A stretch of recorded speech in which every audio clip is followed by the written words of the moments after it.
में बोलते हैं। हालेलुया, आपकी भरपूर तालियों में।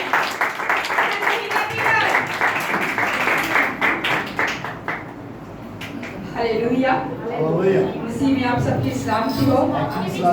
सिस्टर ने ज़्यादा तारीफ कर दी, खुदा मुझे ने बरकत दे। आप सब खुश हैं? Hallelujah, praise the Lord. मेरे अज़ीज़ों, जब हम खुदावंद की हुज़ूरी में आते हैं तो अपनी खुशी का जब इजहार करना है हमें। हालेलुया, क्योंकि हमारा खुदा भला, हमारा खुदा मेहरबान है। मेरे दिल में एक जोरदार तालियां बजाइए, खूबसूरत कोशिश करिए। खुदावंद प्रशिश करने वाली पूरी टीम को बरकत दे और अपने जलाल के लिए कसरत के साथ इस्तेमाल करें। जो बिला नागा खुदावंद की हजूरी में मेरे अजीजों आ रहे हैं, और मैं ईमान रखती हूँ मेरे अजीजों कि जो बिला नागा खुदावंद की हजूरी में आ रहे हैं, इसी महीना में खुदावंद उनकी जिंदगियों में, उनके घरानों में जीव और जलाली तौर पर काम करेगा। क्योंकि मेरे अजीजों, वो अपनी जिंदगियों में, अपने घरानों में यीशु को अव्वल दर्जा दे रहे हैं, और जो यीशु को अव्वल रखता है तो यीशु भी उन्हें अव्वल ही रखता है, हर काम में, हर एक बात में। हालेलुया। मेरे अजीजों, आज हम खुदावंद के पाक कलाम में से सीखेंगे कि हम जो खुदावंद की हजूरी में आते हैं, खुदावंद हमें बुलाता है, खुदावंद हमारा इंतजार करता है अपनी हैकल में। लेकिन मेरे अजीजों, हम कब खुदावंद की हजूरी में आते हैं, किन हालतों में यीशु की हजूरी में आते हैं? आज हम खुदावंद के पाक कलाम में से मिलकर सीखेंगे खुदावंद के पाक कलाम हमें क्या बताता है। आप मेरे साथ निकालिए मत्ती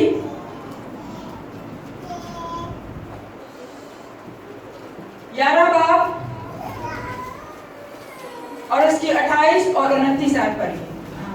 भाई पढ़ने में सर मैं कर दीजिए।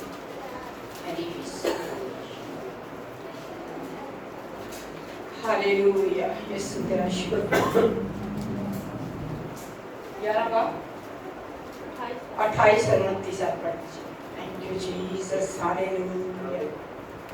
ऐ मेहनत उठाने वालों और बहुत से दबे हुए लोगों, सब मेरे पास आओ। ऐ मेहनत उठाने वालों और बहुत से दबे हुए लोगों, सब मेरे पास आओ, मैं तुमको आराम दूंगा। मेरा जुआ अपने ऊपर उठा लो और मुझसे सीखो, क्योंकि मैं हलीम हूं और दिल का फरोतन, और तुम्हारी जानें आराम पाएंगी, क्योंकि मेरा जुआ मुलायम है और मेरा बोझ हल्का। खुदावंद के पाक कलाम पे पढ़े जाने पर खुदावंद की बरकत हो, खुदावंद का शुक्र हो। आमीन। मेरे अजीजों, इस हवाले में खुदावंद यीशु मसीह ने हमें 4 हुक्म दिए हैं। कितने हुक्म दिए हैं? 4 हुक्म दिए हैं। मेरे अजीजों, खुदावंद का पाक कलाम में ये लिखा है, पहला होता है हुक्म ये, कुछ करना। कुछ करना है हमें। क्या करना है? यीशु के पास आओ। आमीन। पहले क्या है? कुछ करना है हमें, और क्या करना है कि यीशु के पास आओ। खुदावंद के पाक कलाम में मेरे अजीजों लिखा है कि ऐ मेहनत उठाने वालों और बोझ से दबे हुए लोगों, सब मेरे पास आओ। आज मेरे अजीजों, इस रूहे जमीन पर हम मेहनत करते हैं, अपनी बदनों से, अपनी जो बदन में हमारी कुव्वत ताकत है उससे ज्यादा हम मेहनत करते हैं। जो बदन हमारी इजाजत देता है उससे ज्यादा हम मेहनत करते हैं। किस लिए करते हैं? कि इस रूहे जमीन पे हमारे अच्छी जिंदगी बसर करें। हम मेरे अजीजों, हम प्लानिंग करते हैं कि हम महीनों सालों की प्लानिंग कर लेते हैं कि हम इतनी मेहनत करें, इतना सेव कर लें कि हमारे बच्चे जो है आराम के साथ जिंदगी बसर करने वाले हों। लेकिन मेरे अजीजों, हम ये नहीं देखते कि हमारा बदन इस बात की इजाजत देता है, हमें वो कुव्वत, वो जोर है कि हम इतनी मेहनत कर सकें, इतना बोझ उठा सकें। लेकिन मेरा और आपका खुदावंद यीशु मसीह क्या कहता है कि ऐ मेहनत उठाने वालों, बोझ से दबे हुए लोगों, सब मेरे पास आओ। लेकिन हम यीशु के पास कब आते हैं मेरे अजीजों? जब हमारे बदन में कोई ना कुव्वत होती है, ना कोई ताकत होती है। जब हम परेशानियों में, मुश्किलों में, बीमारियां हमें घेर लेती है मेरे अजीजों, तब हम यीशु के पास आते हैं।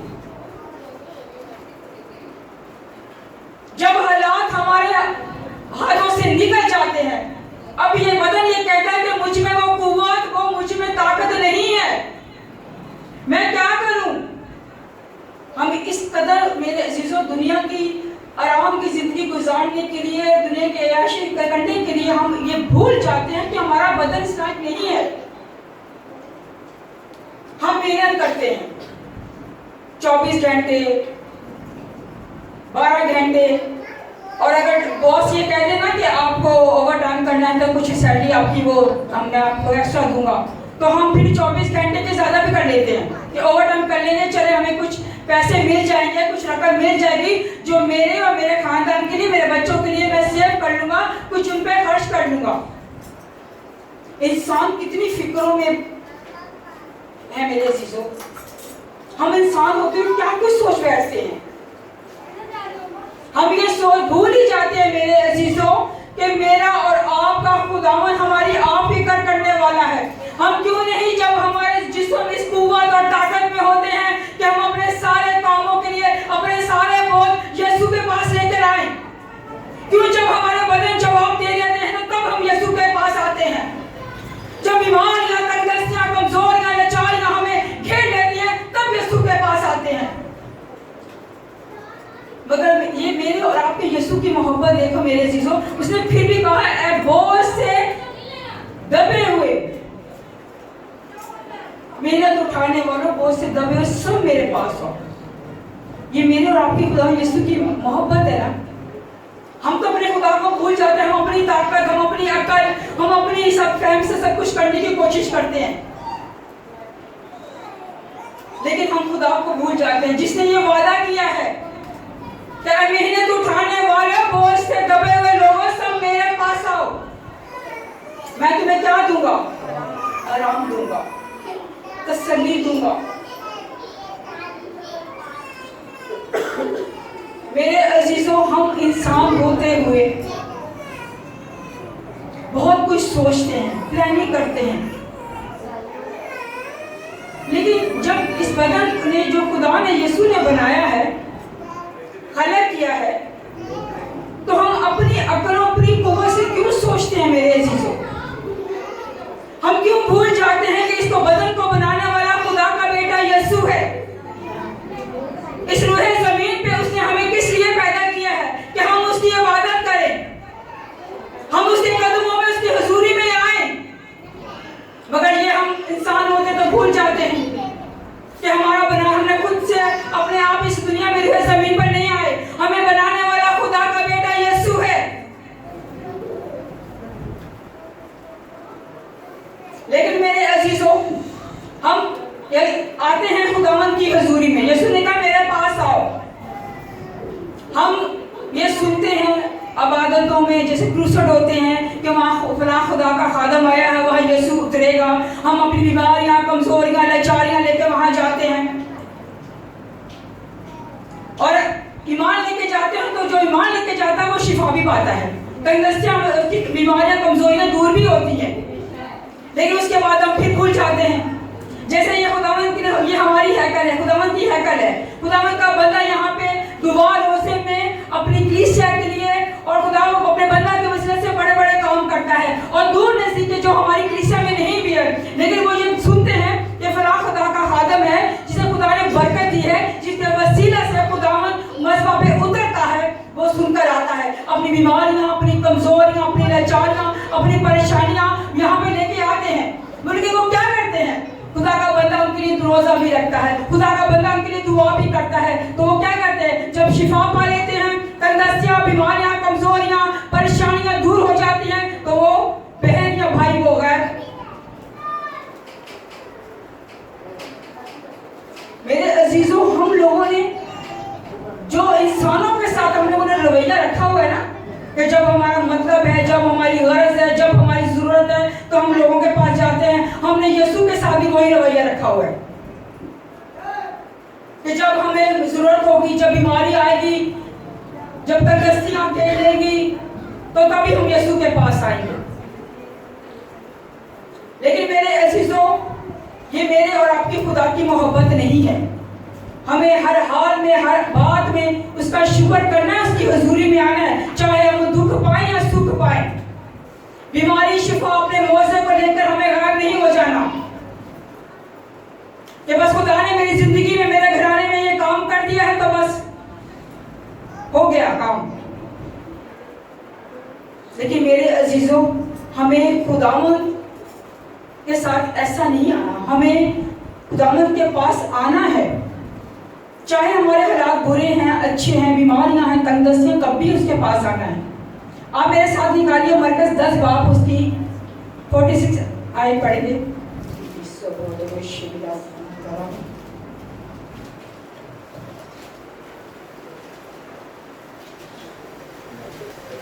जी हाँ, 10 बाब।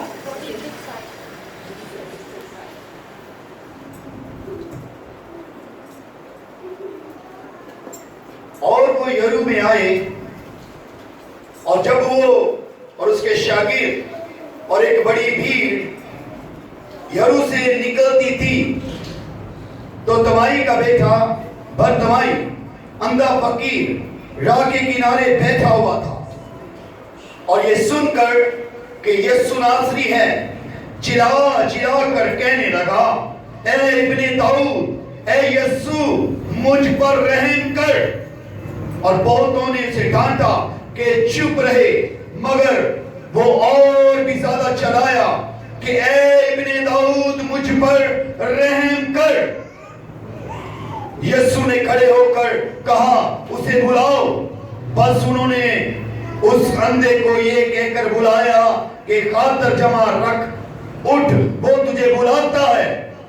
वो अपना कपड़ा फेंक कर उछल पड़ा और यीशु के पास आया। यीशु ने उसे कहा, तू क्या चाहता है कि मैं तेरे लिए करूं? अंधे ने उसे कहा, ए रब्बी, ये कि मैं बीना हो जाऊं। यीशु ने उसे कहा, जा, तेरे ईमान ने तुझे अच्छा कर दिया है। वो फिलफोर बीना हो गया और राह में उसके पीछे हो लिया। आमीन। मेरे अजीजों, ये अंधा फकीर, इसने भी यीशु के बारे में सुना है कि वो यीशु नासरी जो बड़े बड़े काम करता है, जो मुर्दों को जिंदा करता है, जो अंधों को आंखें देता है, जो घोड़ियों को पाक करता है और लंगड़ों को चलाता है। इस अंधे फकीर ने भी क्या किया मेरे अजीजों, खुदावंद के बारे में सुना होगा। लेकिन जब उसने ये देखा कि यीशु नासरी वहां से गुजर रहा है, तो उस अंधे फकीर ने क्या किया मेरे अजीजों, उसने चिल्ला चिल्ला कर कहा, ए इब्ने दाऊद, ए यीशु, मुझ पर रहम कर। और लोग उसको चुप करवाते होंगे कि चुप हो जाओ। जैसे अभी आप हम खुदावंद की हुजूरी में आते हैं तो बहुत सारे लोग कि अपने कामों को छोड़कर तो खुदावंद की हुजूरी में जा रहे हैं। लेकिन मेरे अजीजों, उसका ईमान, उसका ये देखे कि उसने खुदावंद के बारे में सुना, यीशु के बारे में सुना है, तो उसने क्या कहा? उसने ये नहीं देखा कि लोग मुझे क्या कहेंगे। उसने जोर जोर से चिल्ला चिल्ला के पुकारा कि ए इब्ने दाऊद, ए यीशु, मुझ पर रहम कर। उसके शागिर्दों से क्या कहा? चुप करवाया। लेकिन मेरे अजीजों, वो चुप हो गया? नहीं मेरे अजीजों, लेकिन फिर भी वो और चिल्ला चिल्ला कर कहने लगा कि मैं अपना गला फाड़ कर उसे पुकारता हूं, वो मेरी सुनेगा। मेरे अजीजों, उसने पुकारा, उसने चिल्ला चिल्ला के पुकारा कि ए इब्ने दाऊद। उसने अभी कलाम में तो नहीं लिखा, लेकिन ये है, खुदावंद यीशु, तू मुझ पर रहम कर, मुझे बीना कर, मुझे तेरी जरूरत है, मेरी मदद कर। तो मेरे अजीजों, वो अंधा फकीर जब चिल्ला चिल्ला कर खुदावंद को पुकार रहा था कि ए इब्ने दाऊद, मुझ पर रहम कर, जैसे हम भी खुदावंद की हुजूरी में आते हैं, अपना दुआएं, अपनी मनाजातें, अपनी दरख्वास्तें यीशु के सामने रखते हैं, तो उसने क्या कहा? यीशु ने क्या कहा उससे? अच्छा किया। लेकिन उससे पहले यीशु के शागिर्दों ने क्या कहा कि चुप हो, वो तुझे बुलाता है। उसने क्या कहा?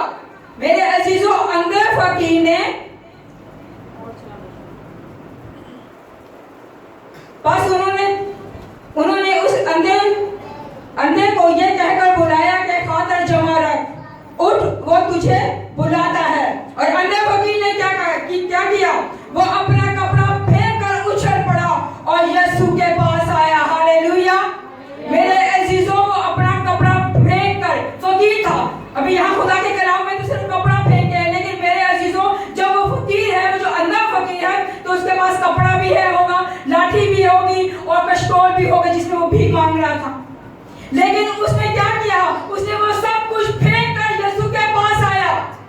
आज हम मेरे अजीजों अपने यीशु के पास तो आते हैं, लेकिन अपनी कमी, कमजोरियां, गलतियां, गुनाहों का इकरार नहीं करते।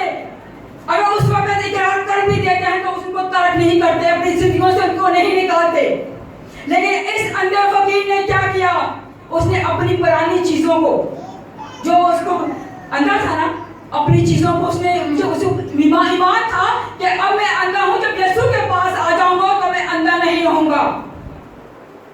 यीशु ने नाबीना को नबीना कर दिया मेरे अजीजों, उसके ईमान को देखकर। और उसने अपनी कपड़ा, लाठी, जो भी था उसके पास, पेशकोल, वो सब छोड़ दिया मेरे अजीजों। हम यीशु के पास आते हैं कि यीशु मुझे शिफा दे, यीशु मुझे बहाल कर, मेरे खानदान को कामयाबी, सरफराजी बख्श खुदावन। मैं इस मुश्किल में हूँ, मैं इस तंगी में हूँ, मैं इस पर परेशानी में हूँ। उस वक्त तो मेरे अजीजों हम इकरार करते हैं कि खुदावन मेरी ये कमी है, मेरी गलती है, मेरी खता है, मुझे माफ कर। लेकिन मेरे अजीजों हम अपनी जिंदगियों से उस गुनाहों को, उस बदियों को, उन कमियों को नहीं निकालते। फिर जब मुसीबत दोबारा हमारी जिंदगियों में आती है तो फिर हम यीशु के पास आते हैं। तो मेरे अजीजों, क्या हम मसीह होते हैं? जब हम कहते हैं हम मसीह की बेटी, बेटा है, तो हमें ये रवैया रखना है, हमें ऐसा करना है कि जब मेरा मतलब होगा तो मैं यीशु के पास आ जाऊंगी, आऊंगा।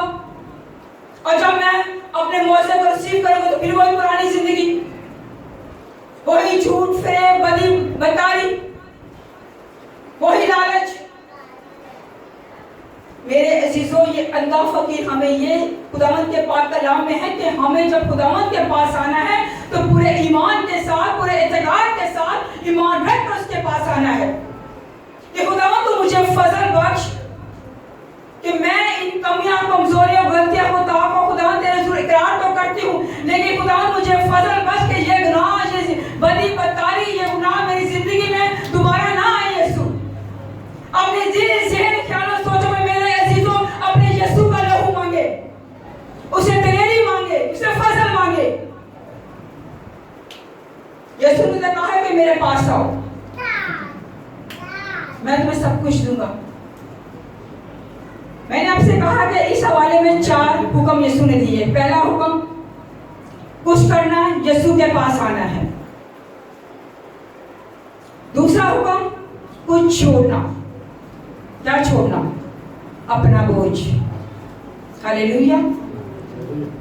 मेरे अजीजों, हम इंसान बहुत सी फिक्रों में बहुत सारे प्लानिंग करके बैठे होते हैं, अपने ऊपर बोझ लेके बैठे होंगे कि मेरी बेटी की शादी है, मेरे हालात ऐसे नहीं हैं, बच्चे हैं, उनका पढ़ाई, उनके सारे जो मामलात हैं, हम इस सोच फिक्र में रहते हैं मेरे अजीजों। लेकिन मेरे अजीजों, क्या हम ये सोच फिक्र करके, ये बोझ अपने आप लेकर, अपने ऊपर लेकर, ये फिक्रों का बोझ लेकर, तो क्या हम अपने मामलात खुद हल कर सकते हैं? नहीं मेरे अजीजों, हम कुछ भी नहीं कर सकते। पहला, जब हम यीशु के पास आओ। दूसरा, हमने अपना बोझ यीशु को दे देना है। खुदावंद के पाक कलाम में लिखा है, ज़बूर 55 उसकी 22 आयत में, अपना बोझ खुदावंद पर डाल दे, वो तुझे संभाल लेगा। मेरे अजीजों, हमें उसके पास आना है तो अपना बोझ उसे पर डाल देना है। हमने अपने लिए कुछ नहीं कर सकते, अपनी अकल दानिश से मेरे अजीजों हम कुछ नहीं कर सकते। हम जो बड़े बड़े मंसूबे, बड़े बड़े प्लान बनाकर बैठे हैं, हम कुछ नहीं कर सकते। हम जो कहते हैं कि हमारे बच्चे अच्छी एजुकेशन हासिल करें, हमारे बच्चे फ्राम मुल्क में जाएं, फ्राम यूरोप कंट्रियों में जाएं, तो कैसे जाएं मेरे अजीजों? आप इंसान बदल लगते हो, मेहनत करेंगे तो कितनी मेहनत कर लेंगे? अपना बोझ अपने यीशु को दे दीजिए मेरे अजीजों। वो आपकी भी फिक्र करने की कुदरत रखता है, आपके बच्चों के भी संभालने की कुदरत रखता है। फक्त उस पर ईमान को रखें मेरे अजीजों। आज के माँ बाप ये चाहते हैं कि मेरा बेटा, मेरी बेटी डॉक्टर बने, इंजीनियर बने, ये कर ले, हम वो कर ले। अच्छी बात है मेरे अजीजों, अपने बच्चों के लिए प्लानिंग, अपने बच्चों के लिए सोच रखनी चाहिए। लेकिन अगर ये सोच हम रखते हैं तो अपने लिए कुछ नहीं कर सकते। सब कुछ करने की कुदरत मेरा और आपका यीशु रखता है। Hallelujah, praise the Lord. यीशु के पास आओ तो तुमको आराम देगा। इसके आगे क्या लिखा है? मेरा जुआ अपने ऊपर उठा लो और मुझसे सीखो। हालेलुया। और तीसरा हुक्म है कुछ लेना। पहला हुक्म क्या मैंने बताया? कुछ करना है, यीशु के पास आओ। कुछ छोड़ना है, अपना बोझ यीशु पर छोड़ दो। और अभी कुछ लेना है, यीशु का जुआ ले लो मेरे अजीजों। खुदावंद अपने पाक कलाम में क्या लिखा है कि मेरा जुआ अपने ऊपर उठा लो और मुझसे सीखो, क्योंकि मैं हलीम और दिल का फरोतन, तो तुम्हारी जानें आराम पाएंगी। आमीन। मेरे अजीजों, हमें अपना बोझ अपना यीशु को दे देना है। जब अपना बोझ यीशु को दे देंगे तो उसका उसने फरमाया कि मेरा जुआ तुम ले लो जो हल्का और मुलायम है। हमें इंसान होते हैं मेरे अजीजों, हम बहुत कुछ सोचते हैं, बहुत सारी फिक्रों में रहते हैं। फिर चौथा क्या है? कुछ हासिल करना है। और क्या हासिल करना है? आराम हासिल करना है मेरे अजीजों। मेरे अजीजों, आराम मेरे और आपके यीशु के पास है। जब हम यीशु के पास आ जाते हैं तो वो ही हमें आराम देता है। लेकिन ये नहीं कि जब हम बीमारी में, कमजोरी में या बदन किसी काम का न हो तब यीशु के पास आओ तो यीशु मुझे आराम दे। मेरे अजीजों, खुदावंद के पाक कलाम में खुदावंद ने हमें ये सिखाया है कि ये मेहनत उठाने वाले, बोझ से दबे हुए लोगों, सब मेरे पास आओ। तो हमें क्या करना है मेरे अजीजों? जब हम यीशु के पास आ जाएंगे तो बाकी अपना बोझ यीशु को दे देंगे और यीशु का जुआ ले लेंगे और यीशु इसके बदले हमें आराम देगा। मेरे अजीजों, जो आराम हमें इस रूहे जमीन पे नहीं मिलेगा, जो तसल्ली, इत्मीनान, शादमानी यीशु के पास आने में है, वो दुनिया के कामों में, दुनिया में नहीं है। मेरे अजीजों, हमें यीशु के पास आना है, अपनी फिक्रों को, अपने बोझ को, अपने यीशु को देना है मेरे अजीजों। लेकिन हम इंसान होते क्या करते हैं मेरे अजीजों? हम यीशु के पास कब आते हैं मेरे अजीजों? जब हमें डॉक्टर जवाब दे दे कि ये बीमारी का कोई इलाज नहीं है, आपके पास इतना टाइम है, डॉक्टर कुछ नहीं कर सकते, हम लोग कुछ भी नहीं कर सकते। तब मेरे अजीजों, हम अपने यीशु के पास आते हैं। लेकिन ये मेरे और आपके यीशु की मोहब्बत है कि मेरे अजीजों, हमें डॉक्टर जवाब दे सकते हैं, लेकिन मेरा और आपका खुदा का बेटा यीशु कहता है कि मेरे पास आओ, क्योंकि क़यामत और जिंदगी मैं हूं। हालेलुया। हम मुश्किलों, परेशानियों, तंगदस्तियों में घिर जाते हैं मेरे अजीजों। जब हमें कोई भी नहीं, हमें ना नजर आती, जब हम मुश्किलें, परेशानियां, मुसीबतें हमें घेर लेती हैं, हमें परेशान होते हैं, हमें कोई रास्ता नहीं मिलता, तब मेरा और हमें दुनिया साथ दे या ना दे, हमारे बहन भाई हमारा साथ दे ना दे, लेकिन मेरा और आपका खुदा का बेटा यीशु कहता है कि मेरे पास आ और हाथ जमा रख के मैं हूं। हम अपनी जिंदगी में मेरे अजीजों, जब हमें तारीकी, अंधेरा, कोई रास्ता नहीं मिलता, हम अंधेरों में हैं, तारीकी में हैं, जब हमारी कोई नहीं सुनता मेरे अजीजों इस रूहे ज़मीन पर, तब मेरा और आपका यीशु कहता है कि मेरे पास आ, दुनिया का नूर मैं हूं। जिंदगी की राहों में मेरे अजीजों, जब आंधियां, तूफान हमें घेर लेती है, बियाबान हमें घेर लेता है, मुसीबत, परेशानी की यरू की दीवारें हमारे सामने आती हैं, कोई भी नहीं हमें बचाने, छुड़ाने वाला, कोई हमारी हेल्प नहीं करने वाला। लेकिन मेरा और आपका यीशु क्या कहता है कि मेरी बेटी, मेरे बेटा मेरे पास आ, क्योंकि राह और हक और जिंदगी मैं हूं। मेरे अजीजों, जब जिंदगी के सब दरवाजे बंद हो जाएं, चाहे वो बेरोजगारी का है,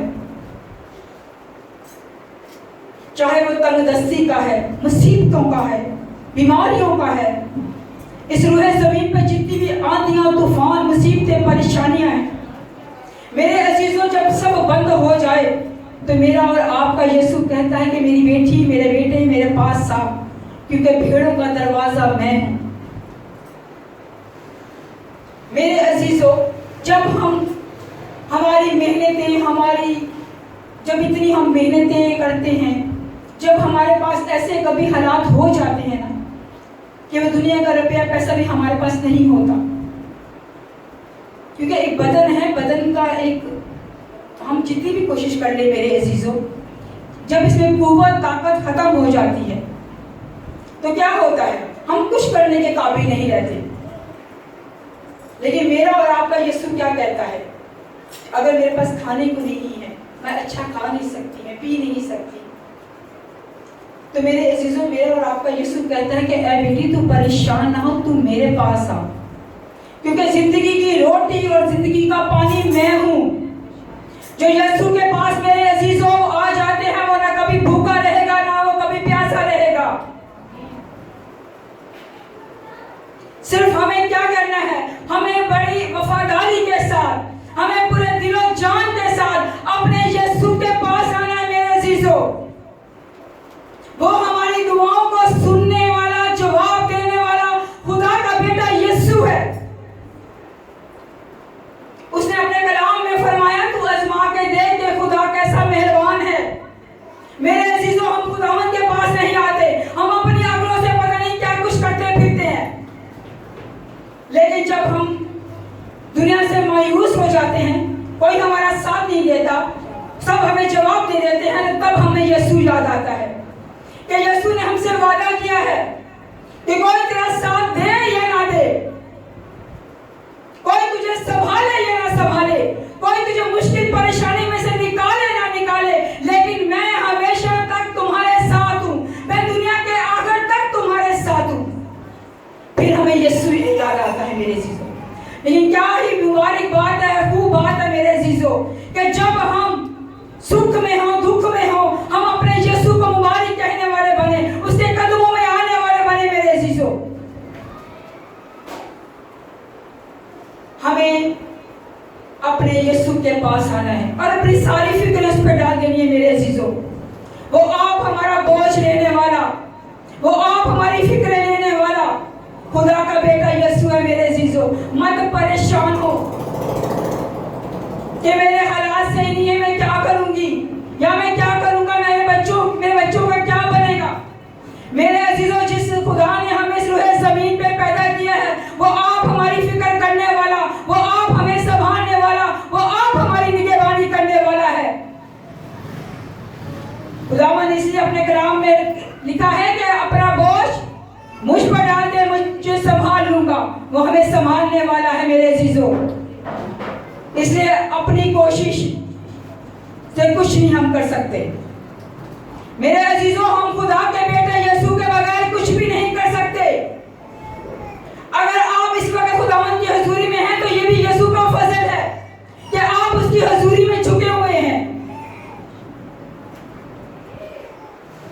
इसलिए किसी भी मामलात में फिक्र मत करें मेरे अजीजों, अपने सारी फिक्र अपने यीशु पर डाल दें। वो आप हमें संभालने वाला, हमारी निगहबानी करने वाला है। जो यीशु के पास आते हैं मेरे अजीजों, जो यीशु के पास आते हैं,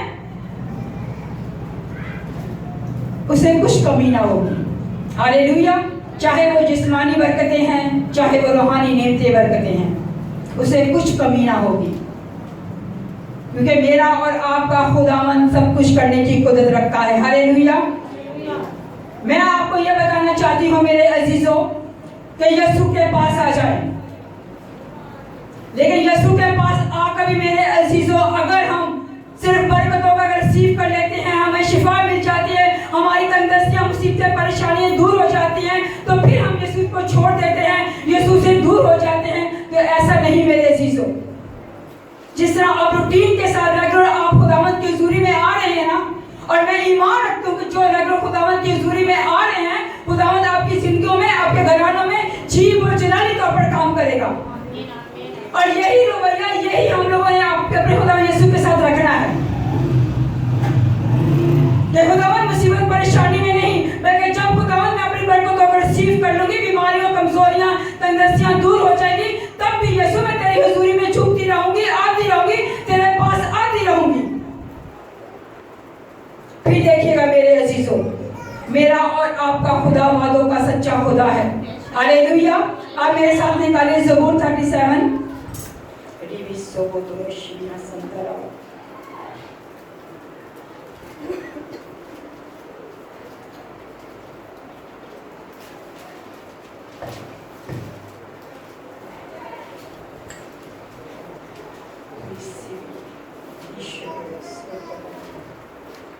इसकी 24 आयत 24 से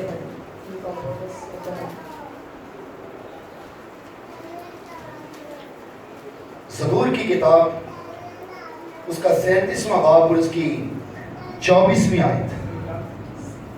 अगर वो गिर भी जाए तो पड़ा ना रहेगा, क्योंकि खुदावंद उसे अपने हाथ से संभालता है। मैं जवान था और अब बूढ़ा हूं, तो भी मैंने सादक को बेकस और उसकी रात को टुकड़े मांगते नहीं देखा। वो दिन पर रहम करता है और कर्ज देता है, और उसकी औलाद को बरकत मिलती है। बदी को छोड़ दे और नेकी कर और हमेशा तक आबाद रह, क्योंकि खुदावंद इंसाफ को पसंद करता है और अपने मुकद्दसों को तर्क नहीं करता। वो हमेशा के लिए महफूज हैं, पर शरीरों की नस्ल काट डाली जाएगी। आमीन।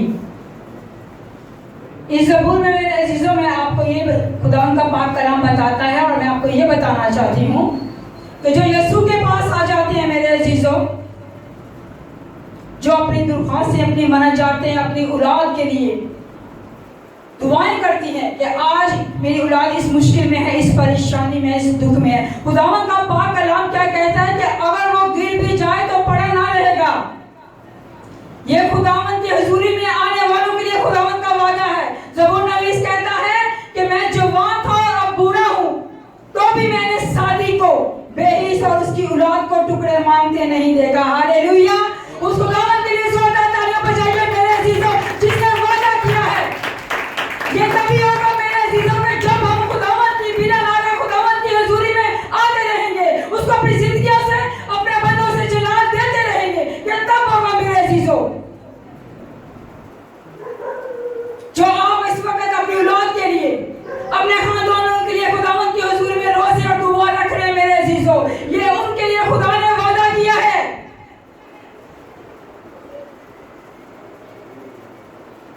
कि उनकी औलाद को टुकड़े मांगते नहीं देखा। हालेलुया। बेशक मेरे अजीजों, उसका क्या लिखा है कि वो दिन फिर रहम करता है और कर्ज देता है। मेरे अजीजों, आज अगर जो कर्ज के नीचे दबे मुश्किल परेशानियों में है, मजबूरी में कर्ज लिए हैं, लेकिन जब खुदावंद को अपनी जिंदगियों में चला दोगे, खुदावंद की हुजूरी में आओगे, तो मेरे अजीजों आप कर्ज लेने वाले नहीं बल्कि कर्ज देने वाले होंगे।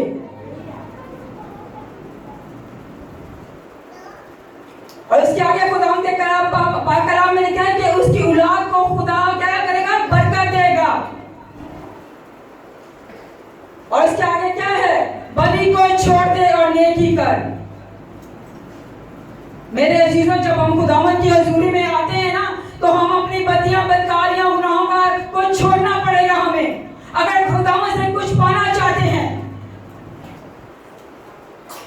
सिर्फ ये नहीं कि हम बिना लगा अगर आ रहे हैं तो वही हमारे रवैये, हमारी जिंदगी के वही तौर तरीके हैं, वही हमारी जिंदगी में जो जिस्मानी बातें हैं, तो अपने खुदावंद की हुजूरी में आकर मेरे अजीजों हम इन बरकतों को रिसीव नहीं कर सकते। अपने गुनाहों का इकरार करना है, उन कमियां कमजोरी का इकरार करने के खुदावंद को मुझे तौफीक दे, फजल दे कि मैं अपनी जिंदगी से इनको तर्क करूं। ये खुदावंद के पाक कलाम में क्या लिखा हुआ है कि सादिक जमीन के वारिस होंगे। सादिक अगर 7 बार भी गिरेगा तो खुदावंद उसे उठा खड़ा करने की कुदरत रखता है। सादिक के लिए मेरे अजीजों, हमें खुदावंद के हुजूर में आना तो है मेरे अजीजों, लेकिन फक्त उस पर ईमान और ज़कात भी रखना है। अपनी फिक्रें, अपना बोझ अपने यीशु को दे दीजिए मेरे अजीजों। फिर देखिएगा मेरे अजीजों का हमारी जिंदगियां, हमारे घराने कैसे बरकत पाते हैं, हमारे आने वाली नस्लें कैसी बाबरकत होती हैं।